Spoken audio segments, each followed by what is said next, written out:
ಶ್ರೀ ಪರಮಾತ್ಮನೇ ನಮಃ. ಶ್ರೀಮದ್ಭಗವದ್ಗೀತಾ ಅಥ ನವಮೋऽಧ್ಯಾಯಃ. ರಾಜವಿದ್ಯಾ ರಾಜಗುಹ್ಯಯೋಗಃ. ಅನನ್ಯಾಶ್ಚಿಂತಯಂತೋ ಮಾಂ ಯೇ ಜನಾಃ ಪರ್ಯುಪಾಸತೆ ತೇಷಾಂ ನಿತ್ಯಾಭಿಯುಕ್ತಾನಾಂ ಯೋಗಕ್ಷೇಮಂ ವಹಾಮ್ಯಹಂ. ಅನನ್ಯವಾದ ಮನಸ್ಸಿನಿಂದ ನನ್ನನ್ನು ಯಾರು ಚಿಂತನೆ ಮಾಡುತ್ತಾರೋ ಅಂತಹ ನಿತ್ಯಯುಕ್ತರ ಯೋಗಕ್ಷೇಮಗಳನ್ನು ನಾನೇ ವಹಿಸಿಕೊಳ್ಳುತ್ತೇನೆ. ಭಗವಂತನ ಈ ಮಾತನ್ನು ಸರಿಯಾಗಿ ಅರ್ಥ ಮಾಡಿಕೊಂಡು ಅದರಂತೆ ನಡೆದುಕೊಂಡರೆ ಈ ಪ್ರಪಂಚದಲ್ಲಿ ಆನಂದದಿಂದ ಬದುಕಬಹುದು. ಇದುವರೆಗೂ ತಾನು ಯಾರು, ತನ್ನನ್ನು ಯಾರು ಯಾರು ಹೇಗೆ ಪೂಜಿಸುತ್ತಾರೆ, ಮೂಢರು ಯಾರು, ಜ್ಞಾನಿಗಳು ಯಾರು ಎಂಬ ವಿಚಾರ ತಿಳಿದ ಭಗವಂತ ಇದ್ಯಾವುದರ ಬಗ್ಗೆಯೂ ಯೋಚನೆ ಬಿಟ್ಟು ಶ್ರದ್ಧೆ ಭಕ್ತಿಯಿಂದ ತನ್ನಲ್ಲಿ ಮನಸ್ಸಿರಿಸಿ ಸಾಕು, ತಾನು ಅವರ ಯೋಗ ಅಂದರೆ ಮನಸ್ಸಿಗೆ ಸಮಾಧಾನ ಹಾಗೂ ಕ್ಷೇಮ ಅಂದರೆ ಸಂತೋಷ ಹಾಗೂ ಸುರಕ್ಷತೆ ನೋಡಿಕೊಳ್ಳುತ್ತೇನೆ ಎನ್ನುತ್ತಿದ್ದಾನೆ.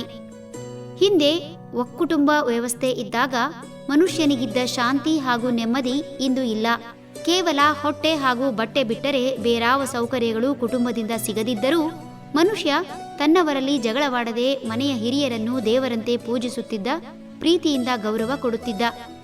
ಮನೆಯ ಹಿರಿಯರು ಸಹ ತಮ್ಮ ಕುಟುಂಬಸ್ಥರನ್ನು ತಾರತಮ್ಯ ಮಾಡದೆ ಪ್ರೀತಿಯಿಂದ ಕಾಣುತ್ತಾ ಎಲ್ಲಾ ಜವಾಬ್ದಾರಿಗಳನ್ನು ತಾವೇ ನಿರ್ವಹಿಸಿ ಕುಟುಂಬದ ಇತರರಿಗೆ ಯಾವುದೇ ಆತಂಕ ಹಾಗೂ ಒತ್ತಡ ಕೊಡದೆ ಇಡೀ ಕುಟುಂಬ ಸಂತೋಷವಾಗಿರುವಂತೆ ನೋಡಿಕೊಳ್ಳುತ್ತಿದ್ದುದು ಇತಿಹಾಸ.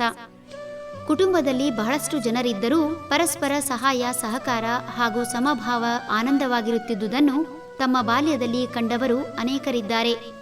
ಹಿರಿಯರಲ್ಲಿ ಇರಿಸಿದ ಅನನ್ಯವಾದ ನಂಬಿಕೆ, ಶ್ರದ್ಧೆ, ಪ್ರೀತಿ ಮತ್ತು ಗೌರವ ಕುಟುಂಬದವರೆಲ್ಲರನ್ನೂ ಆನಂದವಾಗಿಟ್ಟಿತ್ತಲ್ಲದೆ ಅವರಿಗೆ ಯಾವುದೇ ಭಯ ಹಾಗೂ ಆತಂಕವಿರದೆ ಅವರು ಅತ್ಯಂತ ಸುಖಿಗಳು ಆಗಿದ್ದನ್ನು ಕಂಡವರು ಹಾಗೂ ಆ ಸುಖವನ್ನು ಅನುಭವಿಸಿದ ಅನೇಕರಿದ್ದಾರೆ.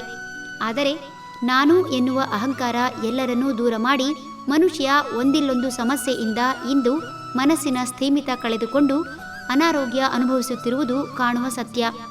ಅನನ್ಯವಾದ ನಂಬಿಕೆಯಿಂದ ಆನಂದದಿಂದ ಬದುಕಬಹುದು. ಭಗವಂತನೊಬ್ಬ, ನಾಮ ಹಲವು ಎಂಬ ಸಣ್ಣ ನಂಬಿಕೆ ಜಗತ್ತಿನಲ್ಲಿರುವ ಎಲ್ಲ ಮತಾಂಧರ ಮನಸ್ಸನ್ನು ಪರಿವರ್ತನೆಗೊಳಿಸಿ ಜಗತ್ತನ್ನೇ ಬದಲಾಯಿಸಬಹುದು.